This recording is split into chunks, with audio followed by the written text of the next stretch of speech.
Hello everyone, Ron Tavlin here, progressive rock, progressive metal bassist, and I have with me my new Ernie MusicMan artist series John Myung Bongo bass in platinum. Beautiful guitar. I've had this a few weeks. I'm going to do a review of it, talk about some of the features, and give some sound samples as well. So I hope you stay tuned and enjoy. Thanks. I've been playing bass since the mid to late 70s, and John Myung's had an enormous influence on the way I play. I'm just such a fan of his technique, and as you can see, I've got some fanboy stuff around my practice area. So on September 26th, I put in my order for this bass with Ernie Ball.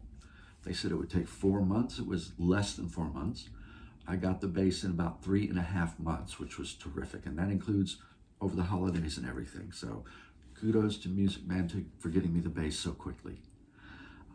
When it got here, I realized, I'm gonna have to do two things. One, the bass is gonna have to acclimate because it came from Southern California to snowy Chicago in January across a variety of UPS vehicles. So who knows what's going on there. And also it's going to need a setup so I get to get inside the bass a bit and get the guts of it. So when I got it, I took the case and the bass inside out of the box, let it acclimate for about 30 hours. And then we said, let's open up and see what we got. And my daughter Rachel took the video. Here's opening the case. I'm recording now. Here we go. Wow, that's beautiful. Look at that. Soft. Let me see. Yeah, so this is the Ernie Ball MusicMan John Myung signature in platinum. Just beautiful guitar. Got the guitar. Let's see. Got the case stuff. Beautiful. Here, take this. I'm going to take the plastic off.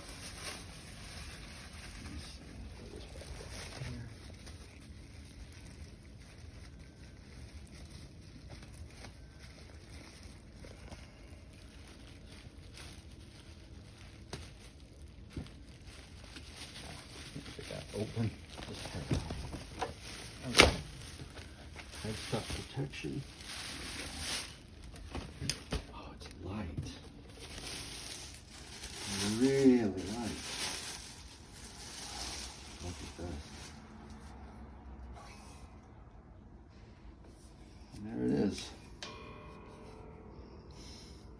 Wow. Hooray! That's what we got in this. Okay, case candy we have, let's see, stickers and string cleaner. I've got a tool for, I guess, adjusting the bridge and so forth, and a nice little thing with a handout, the warranty. And what else? Let's see what else comes with this.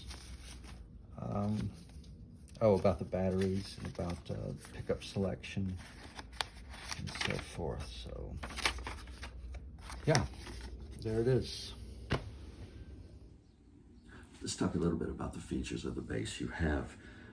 The most striking feature about it is that it's a 6-string bass on a 5-string neck, meaning that this bridge had to be changed a bit to accommodate the narrow spacing. How narrow? 14.5 millimeter. This was my single biggest concern before buying the bass, was I didn't know how this narrow string spacing would affect me, especially since I come from just 6 strings. Is it going to be too narrow? Am I going to have problems? No, I had no problems. I was astounded. I tuned it up. Even without the setup, I could pick it up and I could just play it and not miss notes, not miss strings, not have any issues at all, just as if it was always something I was playing with and very comfortable playing with. It's remarkable how little problem that caused. I think there should be more 6-string basses on this platform because it's so comfortable. especially if you're used to playing sixes and you're stretching all over the place, you're reaching. There's no reach. Everything is right at your fingertips. In a way, this bass feels like cheating.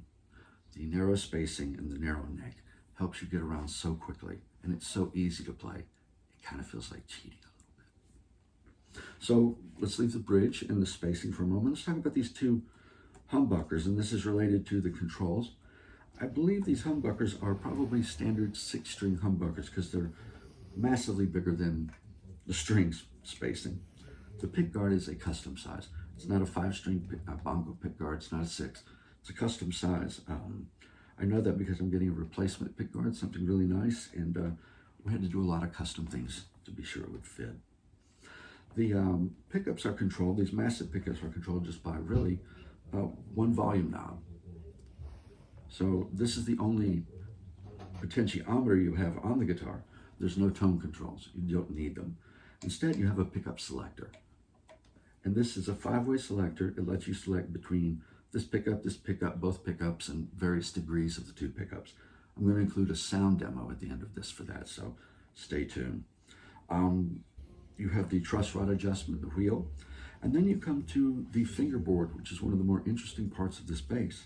You have 2 different woods on the fingerboard. You have maple and you have rosewood. And frequently fingerboards are usually maple or rosewood. This is both, and so it has this very unique look. It is quite striking when you see it. It is said that you have the maple and the rosewood, as the maple imparts a brighter tone to the higher strings, and the rosewood imparts a deeper tone to the lower string. I don't notice any difference between the two. I don't know if it's brighter than, I don't know what to compare it to. I do know that it sounds great, that it looks great, regardless of whether it actually imparts any tonal difference. It looks fantastic. You've got the half moons inlays from Bongo, and it would have been nice if they'd have put something yin-yang for John. That would have been a very cool touch.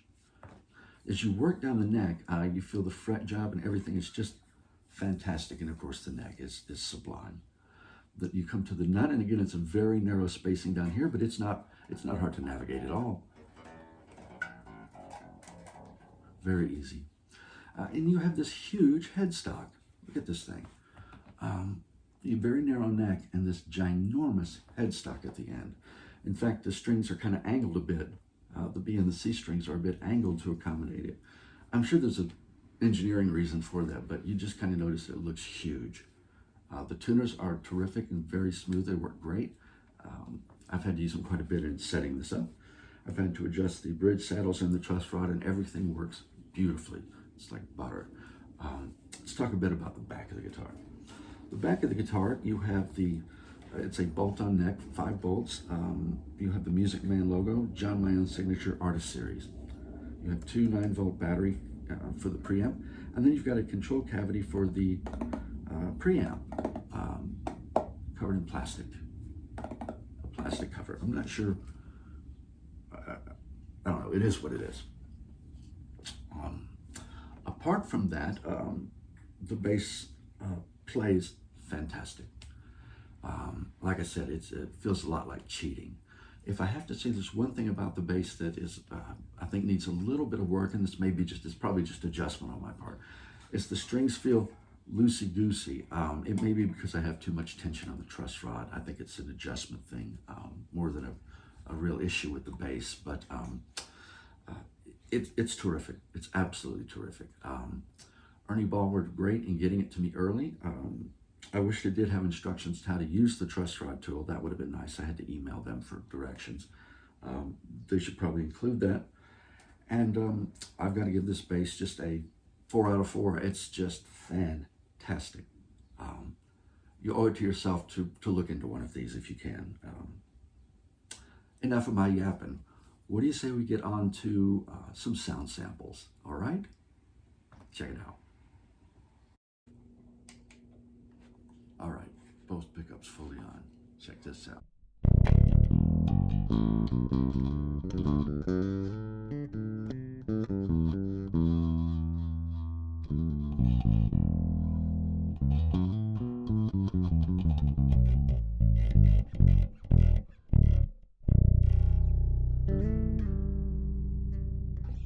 Very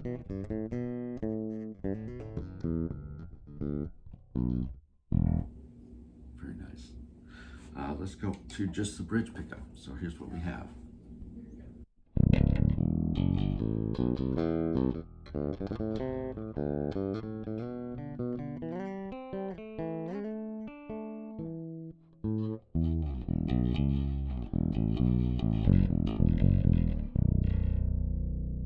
All right.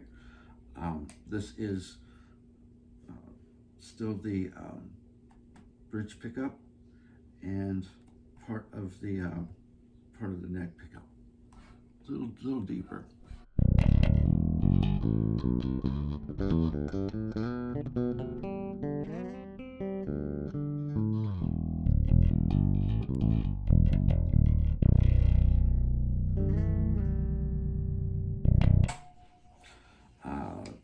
This is both full on. I'll just do a moment of this.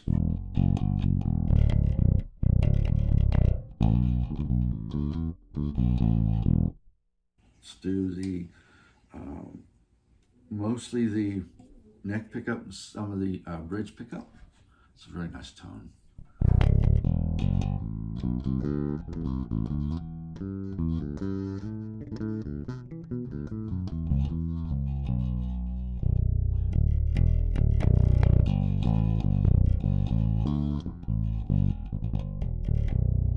Very nice tone. Finally, just the neck pickup on its own. This is the darkest tone. Some people compare it a bit to a P bass. I guess it kind of is.